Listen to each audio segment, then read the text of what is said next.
Alright everybody, the time has finally come. As I'm sure you can see by my excitement, we are doing one of the first training flights in my new 1981 Piper Seneca 3, and of course I'm bringing you along with me for the ride.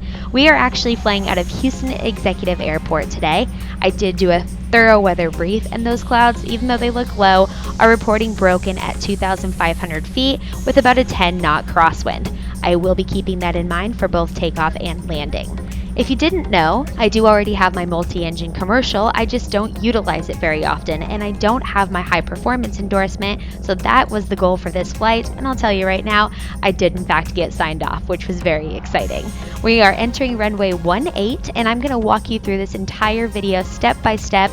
It's basically going to feel like you are sitting in the passenger seat with me for the rest of this flight. So here we are, we're going to line up on center line, come to a complete stop, verify all of our gauges are in the green, our engines sound correct, everything looks normal. Then we're going to bring that power up to 2,000 RPM, verify everything stays in the green, and then bring that power up to between 35 to 38 inches of manifold pressure. Here we go.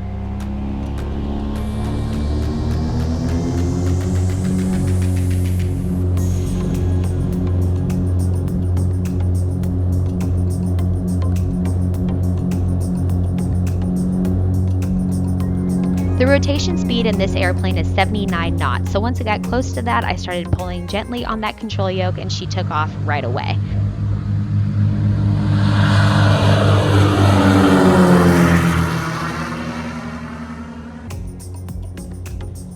I established a positive rate of climb, tapped my toe brakes, and now I'm just putting my gear up.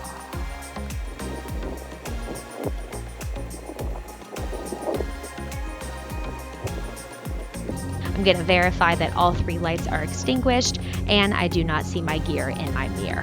Everything is looking good.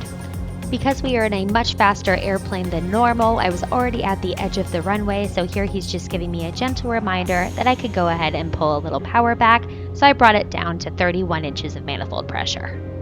I'm getting ready to start my first turn, and as requested by Tower, we are making a right traffic for runway 18 today. Now, one thing I didn't account for is because of how much faster we are flying than I normally do in my Piper Cherokee, I definitely needed to do some tighter turns, which is what I was actually just mentioning to Eric right there.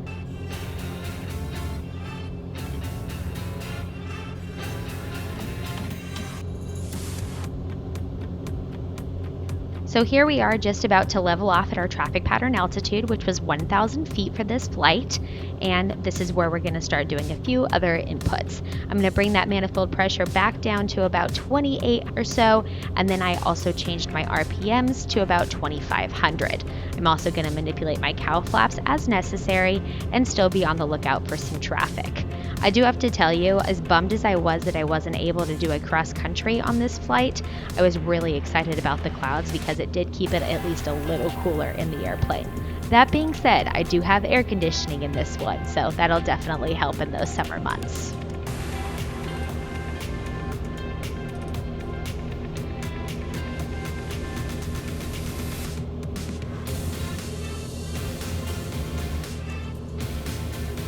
I have to tell you, I was thoroughly impressed at how well the airplane was flying. I was super excited, and here we are getting ready to come in and do one of my first landings in this airplane.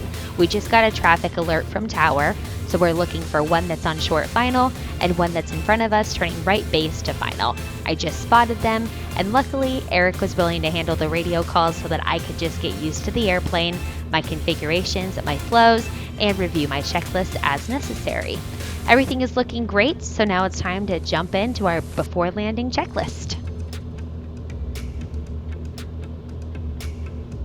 So here you can see I'm verifying that airspeed is in fact below 130. I'm keeping my hand on that gear down lever until I get my 3 green and 1 in the mirror, which unfortunately you can't see from this angle, but I will try to figure out a way to show you that on the next flight.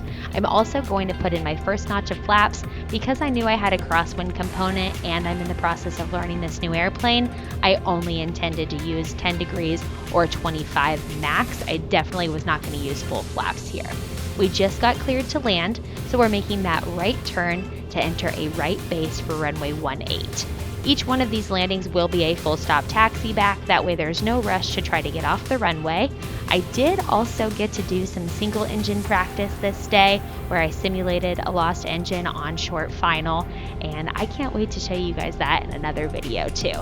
I probably will do one, if not two more training flights that will get me my 10 hours of required flight time that I need for insurance purposes, but honestly, anytime I can go and fly, I'm down, so it doesn't really bother me either way. Plus, I always think it's really important to get as comfortable as you possibly can in a new airplane. There's no rush.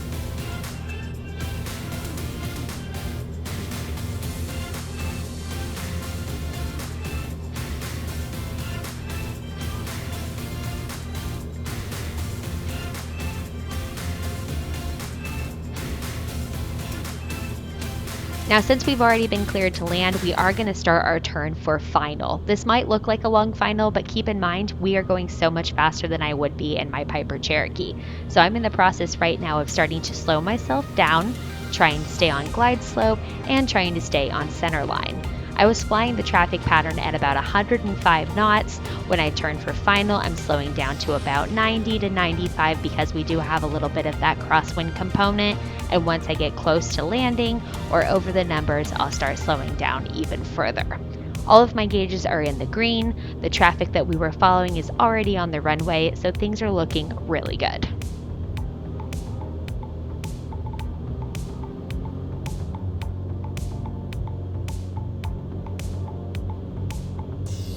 Now I'm using my power to watch my airspeed since I'm coming into that runway, and I just completed my GUMPS check, which means I checked my gas, my undercarriage, I have my flaps where I want them to be, mixture is full rich, and props are full forward.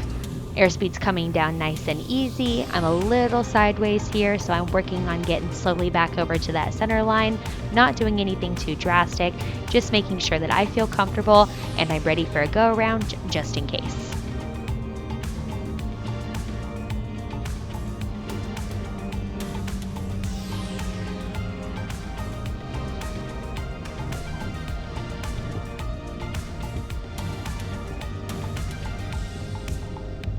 I'll be honest, it wasn't my softest landing ever, but I felt like I was pretty close to center line, and I know that next time I just need to add in a little bit of extra back pressure or just use my trim. So overall, I was pretty happy. Well, that was really, really fun. So if you guys enjoyed this video, don't forget to smash that like button. It helps the channel. Don't forget to subscribe, and I'll see you on the next adventure. And everybody's